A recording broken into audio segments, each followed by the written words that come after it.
Donald Trump anuncia acordo com a OTAN sobre a Groenlândia e recua em tarifas contra países europeus. Presidente norte-americano lança novo Conselho da Paz e pode fazer frente ao Conselho de Segurança da ONU. Parlamento Europeu aprova levar acordo comercial com o Mercosul à Justiça e adia a entrada em vigor do texto. Você vai ver também: o Agente Secreto é destaque no Oscar e Brasil tem recorde de indicações ao prêmio. Meu nome é Fabrício Naitz, que pela próxima meia hora nós vamos navegar juntos pelos principais assuntos do mundo. O JP Internacional está no ar.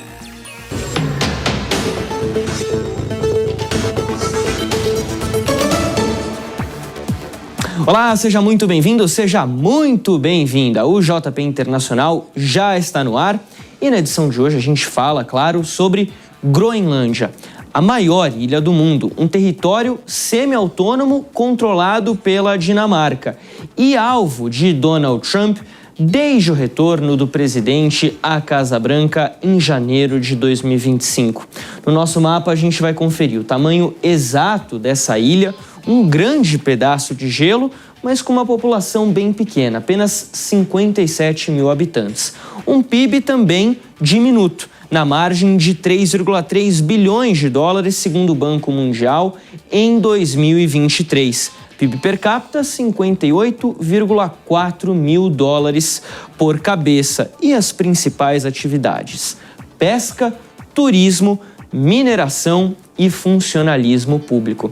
Mas essa região tem sido um grande alvo de Donald Trump nas últimas semanas. O presidente norte-americano fala em questões envolvendo segurança nacional, considerando uma possível ameaça russa e também chinesa ao território na região do Ártico. 2 pontos são os principais. O primeiro deles, a questão das terras raras. O território da Groenlândia é repleto delas e a economia do futuro pode passar por aí. O segundo, a da navegação. O derretimento das geleiras causado pelas mudanças climáticas pode fazer da Groenlândia um dos principais entrepostos marítimos já nas próximas décadas, e os Estados Unidos estão de olho nisso. Bom, em um encontro com o secretário-geral da OTAN, Mark Rutte, em Davos, na Suíça, o presidente Donald Trump disse ter firmado um acordo entre a aliança militar e os Estados Unidos por esse território da Groenlândia. E quem conta pra gente é a Bruna Milan. Acesso total e permanente. É assim que Donald Trump definiu a estrutura do acordo fechado com a OTAN em uma semana marcada por ameaças, treinamentos com tropas europeias e discursos fortes dentro e fora dos Estados Unidos. Após a reunião com Mark Rutte na quarta-feira, Trump também disse que cancelou as tarifas de 25% programadas para entrar em vigor em fevereiro contra países europeus contrários à anexação da Groenlândia. A decisão veio horas após o Parlamento Europeu suspender a validade do acordo comercial fechado entre o bloco continental e os Estados Unidos em julho do ano passado. Oficialmente, a primeira-ministra da Dinamarca, Mette Frederiksen, disse que as novas movimentações são bem-vindas e que o país está aberto ao diálogo com uma condição: o respeito à integridade territorial da ilha. A expectativa é de que Washington e Copenhague renegociem um acordo de defesa fechado ainda em 1951, durante a Guerra Fria, que dava aos americanos o direito de construir bases militares na Groenlândia.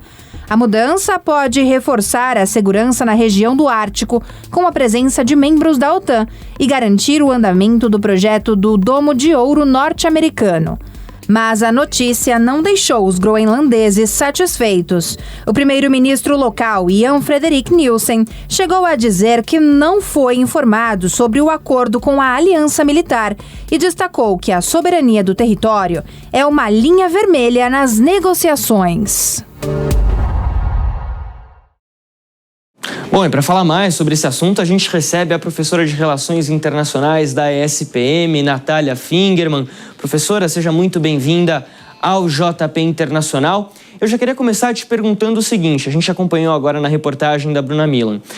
Donald Trump se reúne com Mark Rutte e anuncia que tem um acordo sem explicar muito sobre como que esse acordo vai funcionar, mas que vai retirar as tarifas dos países europeus de 25%, aquelas tarifas que seriam para países contrários ao projeto da anexação.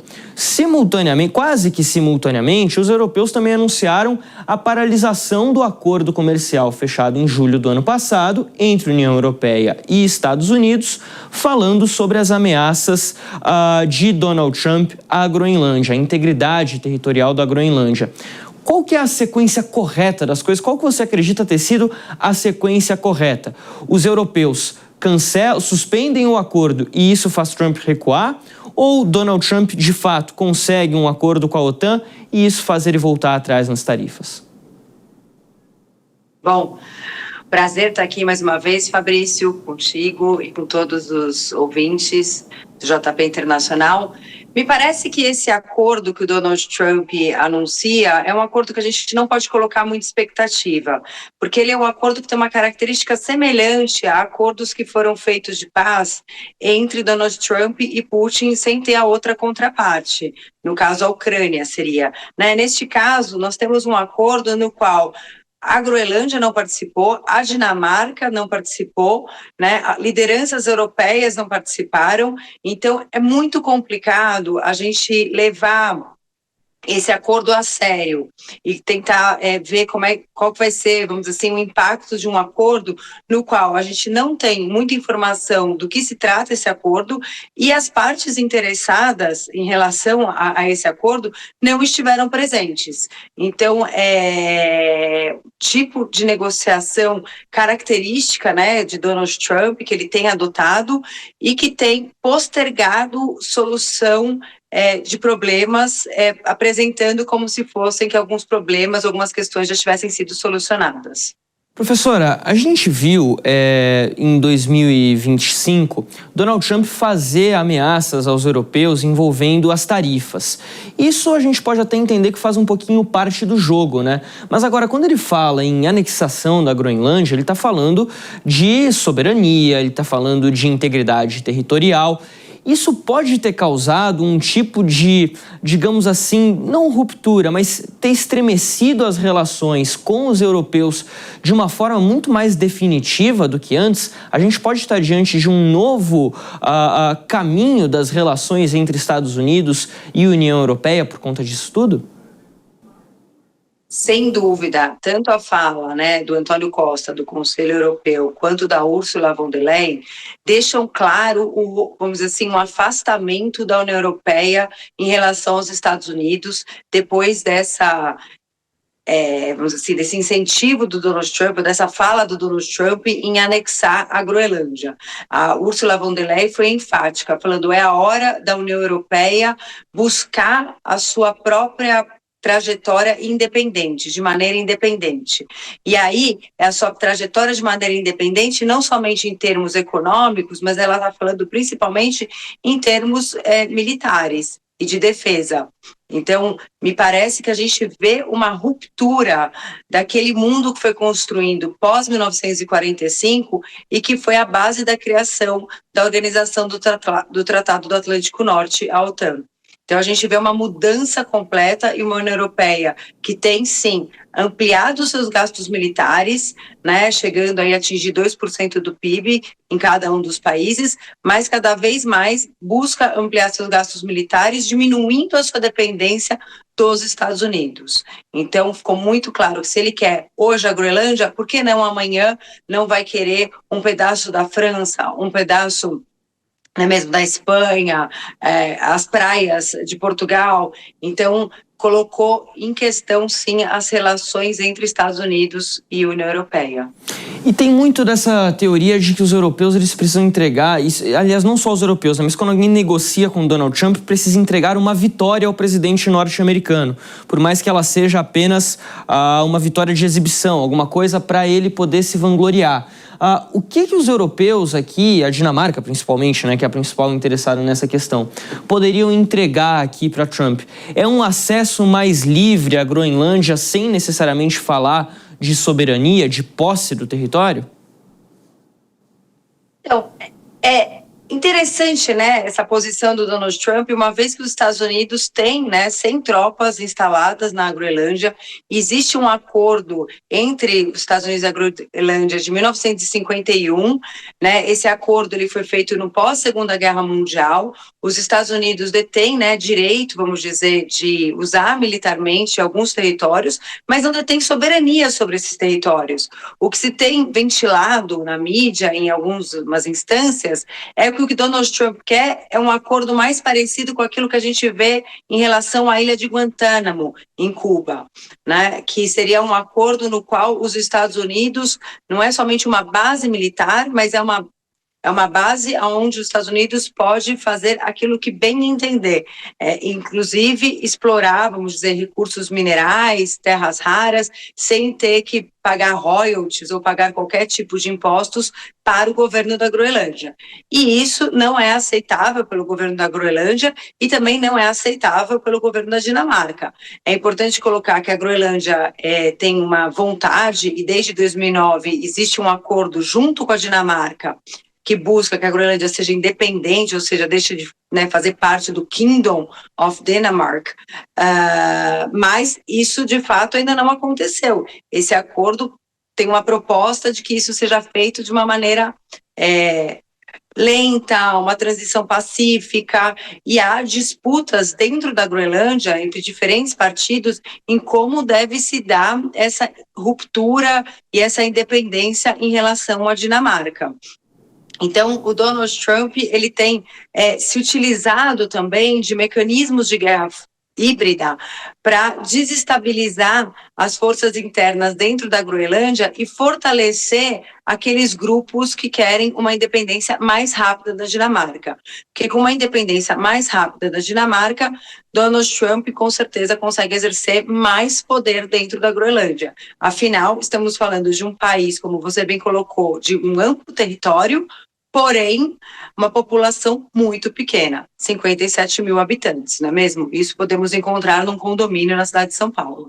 Pois é, em um território que depende muito de subsídios, inclusive do governo dinamarquês. A gente já volta a conversar com a professora Natália Fingerman. Vamos girar o assunto aqui no JP Internacional. Depois de muita especulação, Donald Trump confirmou o lançamento do Board of Peace, o Conselho da Paz, que já nasce podendo fazer frente ao Conselho de Segurança da ONU.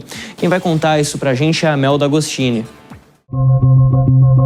Pelo menos 35 países, incluindo Israel, Arábia Saudita, Egito, Catar, Turquia, Argentina e Indonésia, já garantiram a participação no Conselho de Paz, lançado por Donald Trump. Mas o projeto não é unanimidade na comunidade internacional. Oficialmente, a Rússia diz estar considerando a entrada, enquanto França e o Canadá descartaram a participação. O Brasil, cujo convite foi feito ao presidente Lula, ainda não se manifestou. Ao longo da semana, Donald Trump deu mais detalhes sobre o projeto. A adesão é apenas para convidados, e o período de participação é limitado a 3 anos. Já os países que desejam tornar a vaga permanente devem realizar pagamento de $1 bilhão. Mais do que uma instituição multilateral, o Conselho da Paz é feito sob medida para o presidente norte-americano. No Estatuto, o grupo é caracterizado como uma organização internacional, que busca promover estabilidade, restabelecer uma governança confiável e legítima e garantir uma paz duradoura nas regiões afetadas ou ameaçadas por conflitos. Mas as regras também fazem de Trump um superpoderoso diante de outros membros. Somente o republicano é autorizado a convidar chefes de Estado e governo, e pode revogar a participação de outros líderes, exceto em caso de veto por 2/3 dos integrantes. O presidente ainda terá autoridade exclusiva para criar, modificar ou dissolver entidades subsidiárias e terá a palavra final em relação ao significado, interpretação e aplicação dos estatutos. Apesar da criação, o Conselho da Paz já nasce em meio a dúvidas. Originalmente, o bloco deveria ser focado apenas na questão da faixa de Gaza, um resultado do acordo de cessar-fogo entre Israel e o Hamas. Mas os convites falam em outras discussões ao redor do mundo. Já a possibilidade de substituir o Conselho de Segurança da ONU, ao menos oficialmente, foi negada por Trump. A desconfiança internacional, porém, é crescente e tem afastado grandes potências. Além dos Estados Unidos, nenhum dos membros permanentes do Grupo das Nações Unidas se mostrou disposto a participar. Professora, voltando a falar aqui com você, em relação a esse Conselho da Paz de Donald Trump.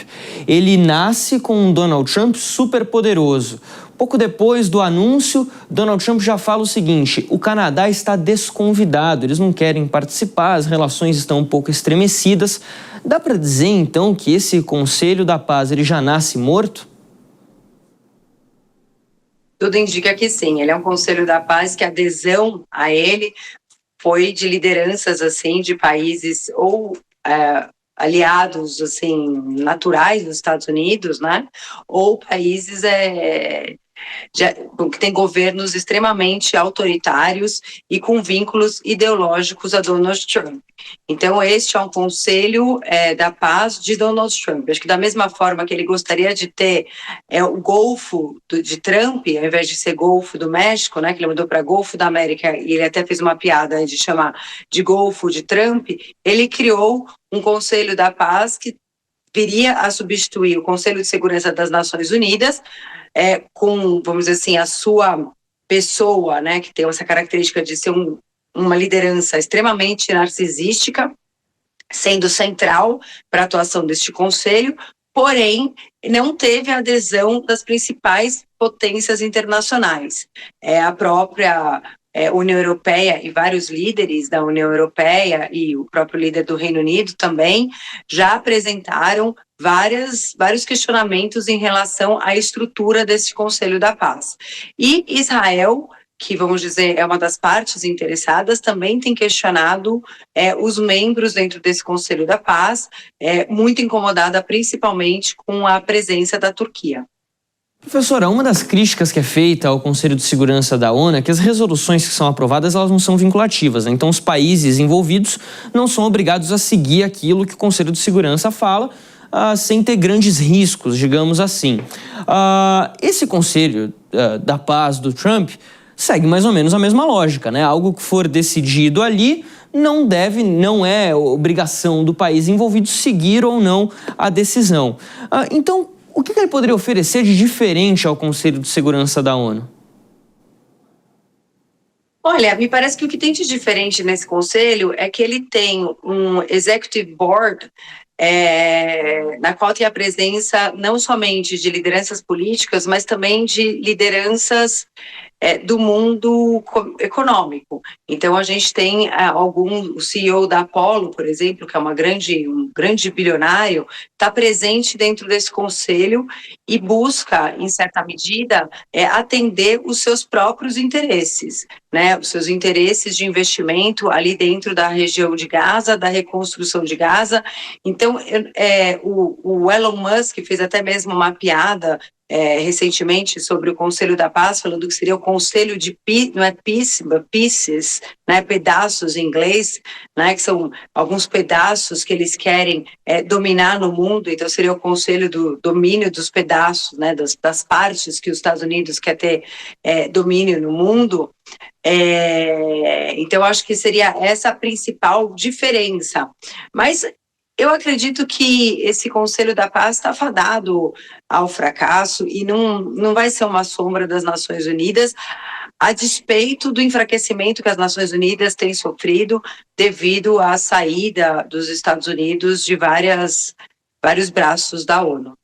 E esse é um excelente gancho para o próximo JP Internacional. Pelo menos vou deixar aqui já na sugestão de pauta. Professora, muito obrigado pela sua participação. A gente conversou com Natália Fingerman, professora de Relações Internacionais da ESPM. Volte sempre ao JP Internacional. Obrigada, é um prazer estar aqui, Fabrício. Até mais.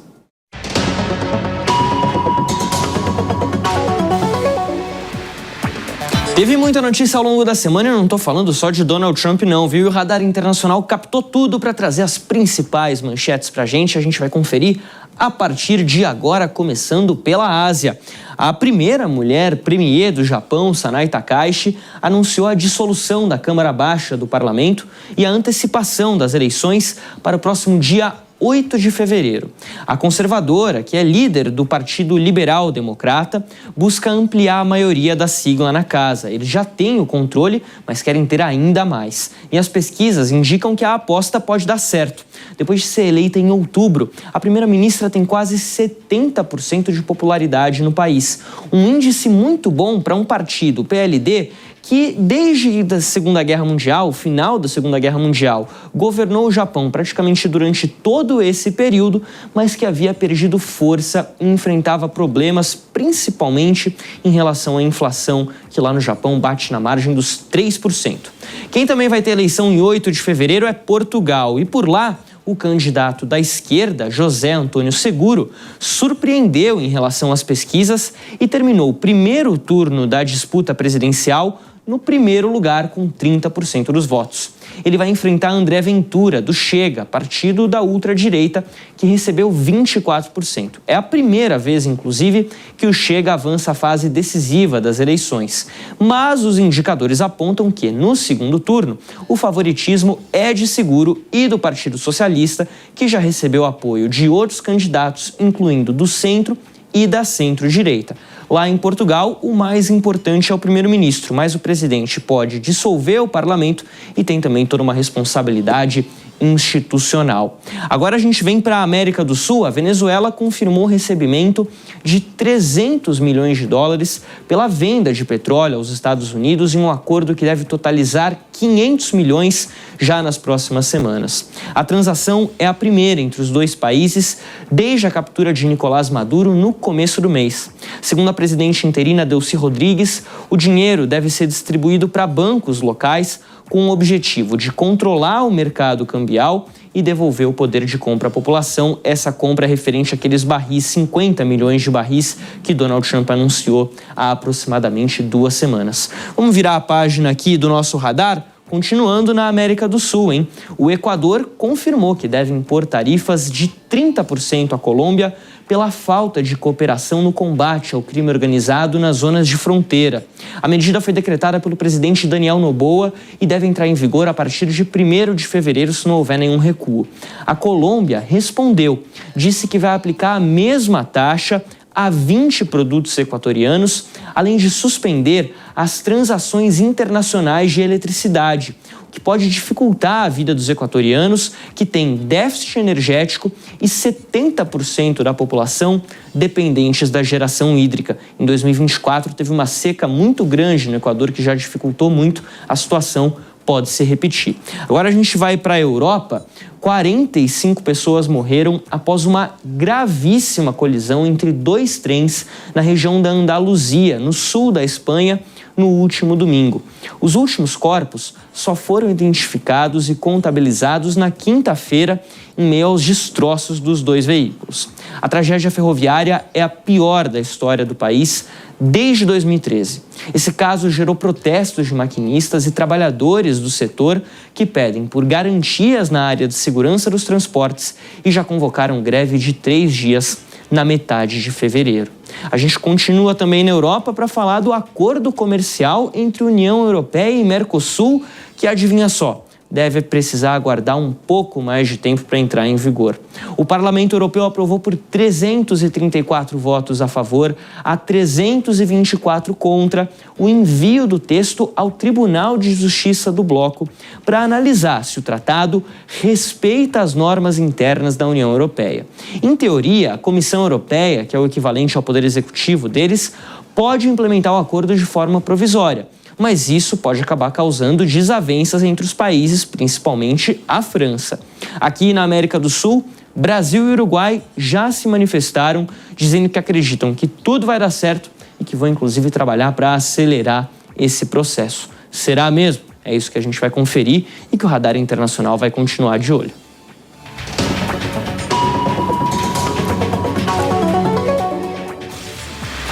Uma vitória para a indústria audiovisual brasileira. O filme O Agente Secreto foi indicado a 4 categorias do Oscar, a principal premiação do cinema mundial. Os detalhes na reportagem de Diogo Tossan e Camille Yunis.